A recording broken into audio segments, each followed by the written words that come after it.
from Full Color Podcast, where we live life in high definition.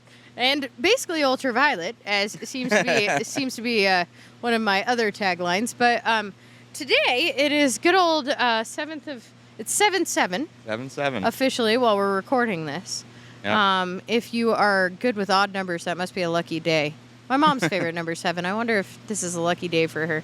But it's hotter than a witch's titty outside.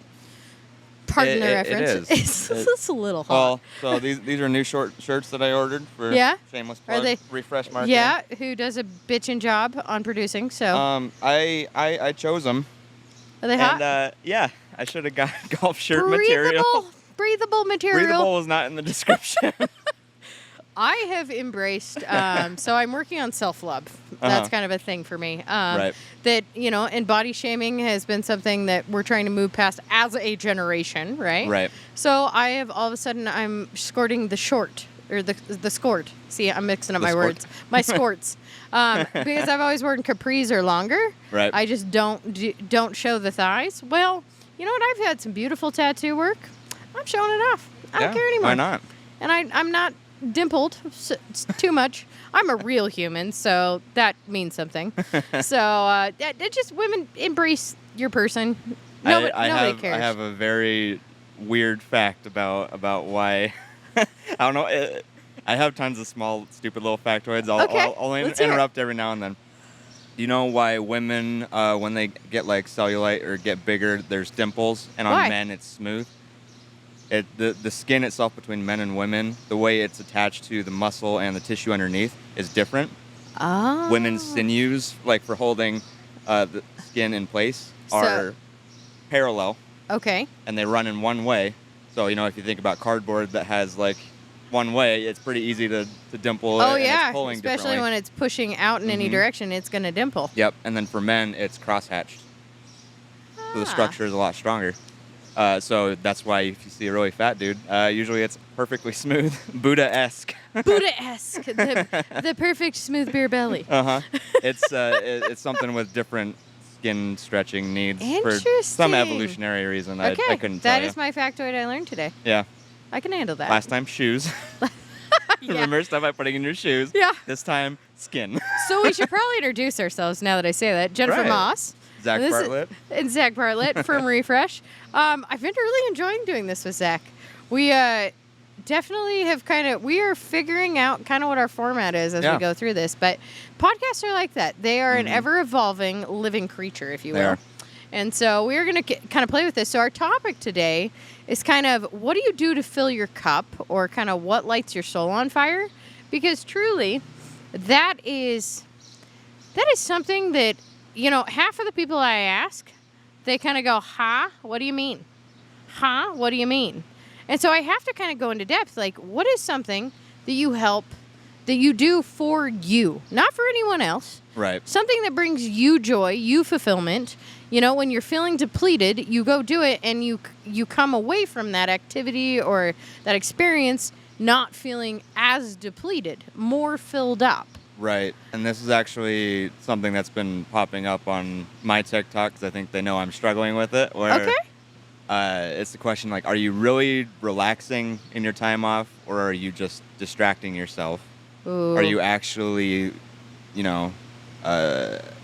helping your soul, helping your being? I'm going to hold up your phone. This is the ultimate tool of distraction. Exactly. People like are not TikTok, connected. Ironically. Ironic. It's all right. I love TikTok. I get some fantastic ideas from TikTok. Most of it is dumb memes and stupid songs, but you get some good ideas. I thoroughly enjoy the overtake of TikTok from Gen X and the millennials. Yeah. And Gen Z is just pissed. They're trying to do cancel culture, and the rest of us are like, hell to the no. That's not happening. It's such a weird collective of different... Just how different people's TikToks are from each other. Oh, and it speaks to our attention span. It's 1 to 3 minutes tops. Mm-hmm. Sometimes 15 to 30 seconds, depending on. Mine tend towards the 15 to 30 seconds. Well, that's a whole nother rabbit hole. Okay, so I won't go into all of the the challenges and the thirst talk and all of that. Oh no.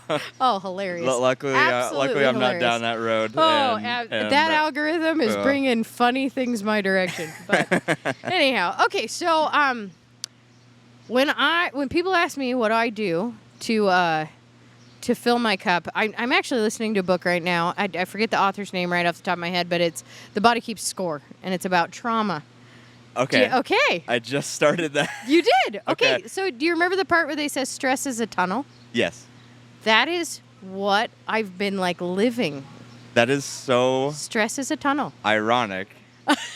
That on my own, I started reading this book a couple weeks ago. So we were talking a little. I won't get super into it, but this book has helped me kind of figure out what was going on in my own head. Oh yeah. Because I realized recently that there had been some blockages, mental walls for like that you put up. Right. Yep. And I could feel them. It felt like I could actually feel it in my head. Like my brain is stuck in this fight or flight or stress mode. Yep. And it's in survival mode. It's just in get it done mode. We don't need and all this extra stuff. We don't need it. Well, and that goes back to your distraction, and stress is a tunnel. It is. And you eventually have to go forward. Right. But a lot of people will just sit themselves in a nice, comfortable side room and put the TikTok on and distract themselves. Yeah. So, stress is a tunnel. And that has really helped me kind of put a narrative to how do you deal, like, we're running a huge company here. Oh, yeah. How do I deal with stress? Well, I can tell you, when I'm having a really crappy day, my go-to is live music. Mm-hmm. I buy concert tickets. So you can tell if it's been a really cruddy season because I'll be like, I have 10 sets of concert tickets. So right now, we just got back from a hiatus of 2 shows. We were following a tour. Went to Bend, met some friends, and then went to Boise with the kids, took them. So I've got another show tomorrow. Wow. And they're just lined up through the summer, and that's just how it's going to go. That's sick, actually. Well, it's something that fills my cup. So when I walk away, I feel better.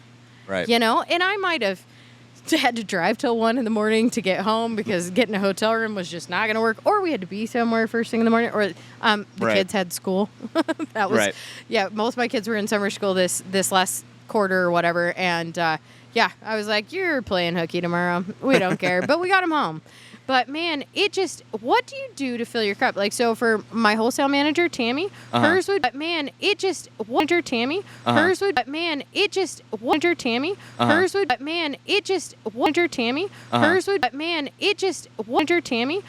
would, one of those moments. Melissa, our retail manager, is like, she means fill your well, and Jane's going, huh? And, the things that came up were babies, puppies, grandchildren, and those. My brother is participating.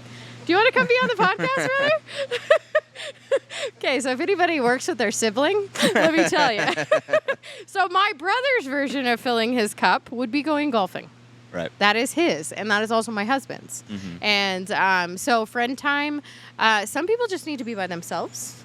Yep. I always think I need to be by myself because stress is a tunnel, and I am processing my stress. Mm-hmm. But I found that shared connection for me is really important. And so I try to allocate at least half of that time when I'm trying to fill my well or fill my cup to spending time with people I care about or I enjoy or activities I enjoy with other humans. Like the quality time. Oh, huge. Love language type, I can get that. I think I have something similar. I do feel better, especially after being with certain friends.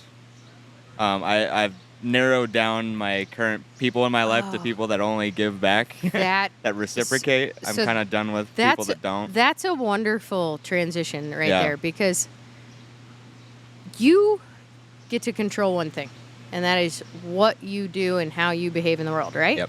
So I tell my kids this because they're 11, that impressionable age, got twins.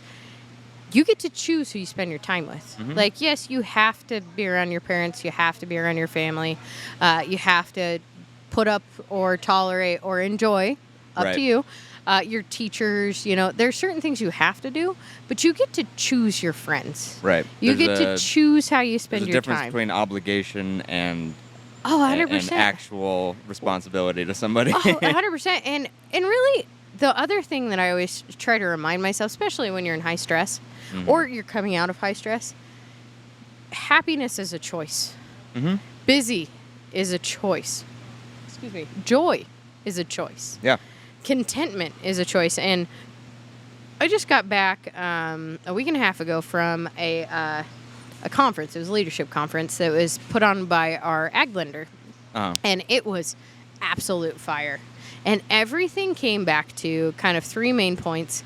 And that was gratitude.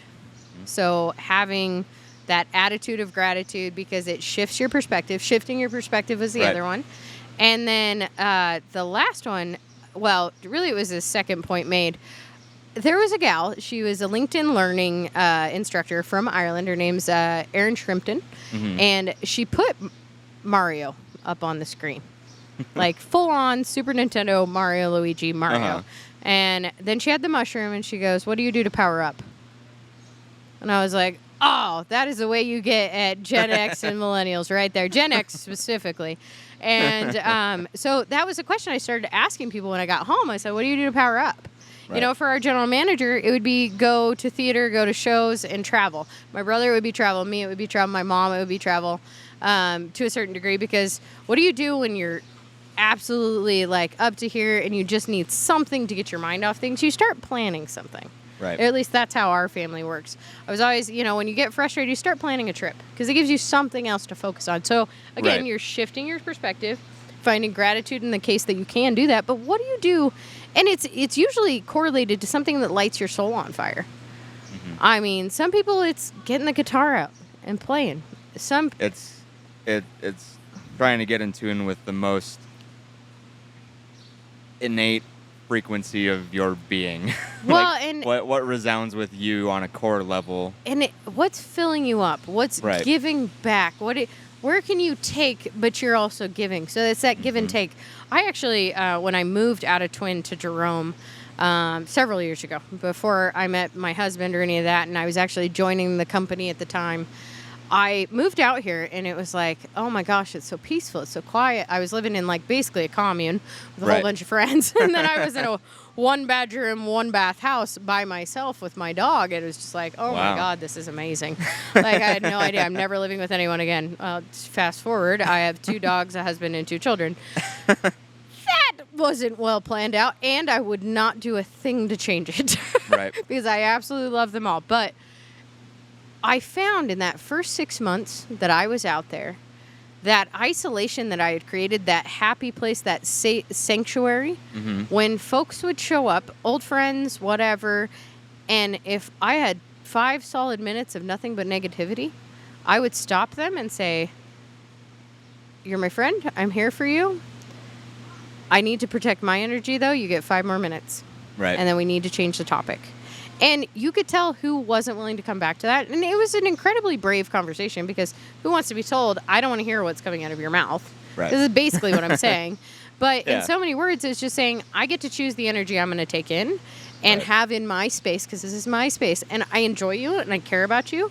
But can we shift it? Right. Can we bring it to something that we're both going to enjoy? Like, I'm all for venting. That shows someone's characters, how they receive that as well. Oh, 100%. Because how they receive that also shows how they receive themselves, if that makes sense. Oh, 100%. And I always say, hurt people hurt people. Right. Some people don't have any idea they're doing it. Yeah. And you get to full-on energy vampire, but they could have no idea. No idea. All clue. They do is take. Right. And they're never leaving anybody with something. My purpose is I want to leave everybody better than when I found them. Mm-hmm. And that could be giving you a cupcake. That could be, just leaving you with a smile. That could be buying your coffee. That could be having a good laugh with a friend. It could be anything. It could be me falling on my face right in front of you and you being like, oh, jackass, how you doing? Here, let me grab your stuff. Let me help you up. Well, I think that shows just in the nature of your surroundings around here. Like, sure, there's the stress that comes with it, because the business 100%. is business. Business is business. But at the core of the mission here is nurturing is required on every level. 100%. You and your employees are putting something into every single one of these things, and in turn that gets shared with people that same way. So I totally would understand why that would carry over into other parts of your life. And as we sit here in a greenhouse surrounded by live things, I was kind of joking with our retail management. Some people's fill their cup is gardening. Yeah. Not mine. No. Ironic. I am so enjoying my flowers in front of my house right now. They're on point right now, and I'm just waiting for someone in my household while I'm gone next week to forget to water them, and it'll all fall apart. But we'll see. Right. I'm gonna have some. I'm gonna have some gratitude and some faith in the system. I know my kids and my husband have every intention to make it work, but you never know. Sometimes life just gets in the way, and you forget. I mean, everybody's human, but also having space for that. And having the candor and the bravery and the ownership to say, hey, I need this time, and it's important for me. I actually had one of our point people, our head grower, she was trying to work over last weekend, and it was a holiday. She said, hey, what can I take home to start making notes on, because she helps me with schedules? And I said, nothing. You're going to take the weekend, enjoy your family. And, of course, she did a little bit of work still, but it's important to have that team of people around you, too, that supports you in that, to say, hey, I need this space right now. And you do find yourself saying, that person's an energy vampire, and I always feel lesser when I walk away. Do I really want to spend time there? Right. Or, hey, I go to this concert. I had such a good time when I went with so-and-so, but I went with, Jim Bob. Oh, that was an awful idea. Jim Bob almost got in a fight when we were up on the fence, and then they got too drunk. I had to carry him out. I mean, there's those people that you get to make that choice. And that's so important, because at the end of the day, you're the only one that gets to live with you. Yep.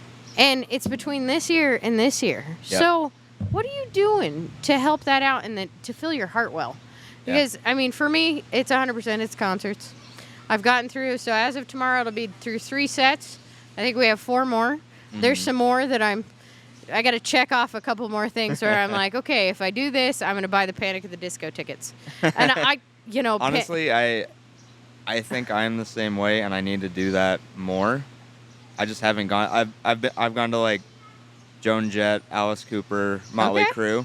Okay. Every time I've gone, amazing crowd energy, fantastic. You just get high on the general 100%. Energy of the place. So I need to do that more. Well, and let's talk to energy. So I just went. So Dirty Heads is my favorite band. Like they're rock reggae with a little bit of hip hop. Right. It's totally weird, and people are like, "Oh, what?" And it's like new age Sublime. Okay. Right. So fine. Judge it all you want. I just don't really listen to country. That's not my jam. I listen to about everything else. And so. Right.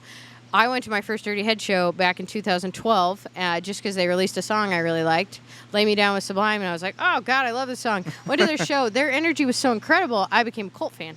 So we go to the Bend show, was second show on their tour, and it was okay, but now the thing you got to remember about Oregon is no drug is illegal. First off. Right. And I think that the crowd was just a little too high to really get into it. I mean, I ought to be candid and honest. Now, I met some friends there. It was so great seeing them. I got to spend some really good quality time. So that definitely filled my cup. But then 2 days later, we're back in Twin, grab the kids. We take them to the concert because it's their 4th concert. I'm parenting the right way in my mind, by my definition. And no judgment on if anybody else is like, I'd never take these guys to a reggae concert. That's fine. But what it comes down to is the energy at the Bend show versus the energy at the Boise show was different. Night and day. Now, Idaho, not as high. Probably, definitely some of that going on. Yeah, notably. But, oh, my God, the crowd was screaming in between each song to the point that the artists got quiet. They were like, wow, guys. Like, we love you so much. This is incredible. And, I feel that way about Salt Lake shows, too, because another kind of suffocated state, let's just say that. The culture is a little stifling, right? Very tactfully. That was, probably my most politically correct. But man, they can throw a metal show like you would not believe. I would believe it. Oh man, Black Sheep come out at every corner. It's great. And I like to think I'm the rainbow sheep. I'm no longer the black sheep. I definitely was the black sheep. Multicolored sheep. I am definitely the rainbow sheep now. Happy Pride Month last month for those who I have always supported that entire community. I think that you are your human, but I invite people to figure out what fills your cup. And is it $5 dinner plate dahlias at the farmer's market in 2 days? I mean, and of course, wink, this nudge, nudge. is going to come out a little bit after that. But while you've been saying that, I'm trying to think what mine is for me. Honestly, it's this. It's producing content. Okay. But it's usually when I really enjoy the stuff. I don't know if you've ever watched like Vox or like Big Little, or was it Little Big Story or Big Little Story? I haven't. They're like micro documentaries. Ooh, okay. That they're just hyper stylized. Some of them borderline like Wes Anderson style. Okay. Yeah, but I gotcha. it is. I love making that kind of content, especially documentary style. So I've been watching on Netflix 2 different series. So one of them's called Explained, and the other one I just started watching is called The Future of. The Future of. And so it's like the future of health, the future of food, the future of dating, the future of headphones, The headphones one was really fascinating because you're controlling your entire sound environment, and like the headphones getting smart enough to read your brain waves to be able to filter out the sound of an upcoming car so that you can hear the car still because the noise canceling, right? And so, and then like health, being able to go in on a genetic DNA level and literally set yourself up for beneficial advantages in your genetic code so that like you're heading to a birthday that's 200 years. Do you see this cart? It's going on its own. Oh, that's funny. Sorry. There's still the store. We're open for 2 more days here at the greenhouse. Here's the funny thing about this time of year. You tell people that you're done for the season. They're like, you're closing forever. It's like, dude, homie, I'm only open 4 months a year. You know what seasons are? Seasonal business. Seasonal. And okay, so this is a great plug for what we're going to do next time. So our next episode is going to be about eating seasonally. Oh. And what the advantages to that is. Okay. And then advantages like nutritionally both or nutritionally and flavor. Oh, okay. Because you buy a tomato in February at the grocery store, what does it taste like? I have no idea. Garbage. That's what it tastes like. I was gonna guess, but I didn't want to say. Yeah, no. They're red.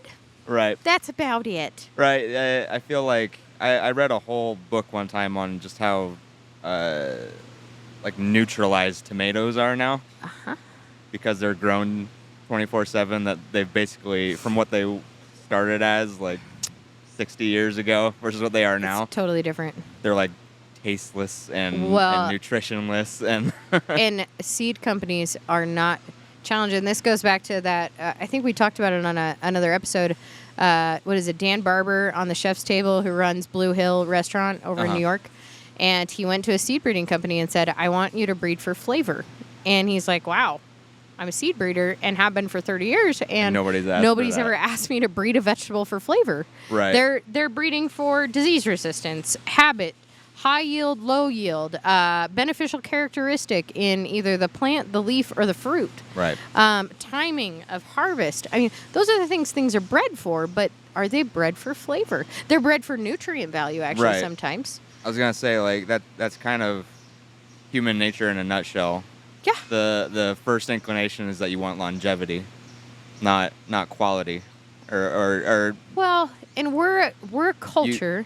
You prefer the long term versus short term. Well, and you want to know how it executes. You don't slow down for the enjoyment. Right. You're trying to. So it's the journey versus the destination. We are so focused on the destination sometimes that we forget it's about the journey, and that goes into stress is a tunnel. How are you getting through it? Like, I always joke that I'm the person at the company that makes everybody uncomfortable because growth only happens in discomfort. Right. So I am constantly challenging people to get uncomfortable. Yeah. And it's about that journey of discomfort that you build and you grow and you develop your character. And well, that's where you have to. That's where growth happens. That's 100%. the whole idea 100%. of evolution is. 100%. You know. Gosh. It's in the discomfort that you have to try something new, that you have to little bit by bit become someone that you weren't the moment before. Exactly. You know. Well, and so I guess to wrap this up, I'm going to ask everybody I'm going to ask them one question, and then I'm going to give everybody a little bit of homework. Okay. Because I actually started doing this earlier this week. I got half a page, 3 columns. Wow. I don't know. It literally was just like brain vomit coming out onto the page. But my question is, what do you do to fill your cup that lights your soul on fire? Right. And you may not only have one answer to that, because as you say, you like those mini docuseries and like creating, right? So that's a creative expression, right? Mm-hmm. But it's that completion and the journey through that process, which I get that when we have a successful year or we pull off, I volunteer a lot. And so pulling off a big event and actually orchestrating, and like when it's in the motion, when that train is going and there's no stopping it, you better hold on. And the only person that's going to know anything screwed up is you, really, and just cruising through it. Right. I definitely get filled when those things go relatively smooth. I don't expect perfection. I've given up perfection. Perfection is impossible, and I'm okay with that. And making yourself that concession is huge, especially for women, because we're ultimately perfectionists. Right. But what is that thing that lights your soul on fire? Mine is self-development and leadership training. I love to inspire people. That's my work side of it. And to coach and encourage and see somebody come and grow into their full potential. Right. Because I am constantly pushing myself and doing the same thing. Whoa, houseplant's down. We've got about 30 seconds. Okay, and then the other one's buying concert tickets. But here's the homework, guys. I want you to create a joy list. What are things that bring you joy? Mm-hmm. Fresh socks, new underwear, coffee in the morning with no interruptions, going to the bathroom with the door closed the whole time if you're a mom, things like that. So I implore you, figure out a joy list. We're going to circle back in 2 weeks and talk about eating seasonally. And with that, I invite you to go out and live life in full color, because plain is boring. Thanks for joining me today, Zach. Pleasure.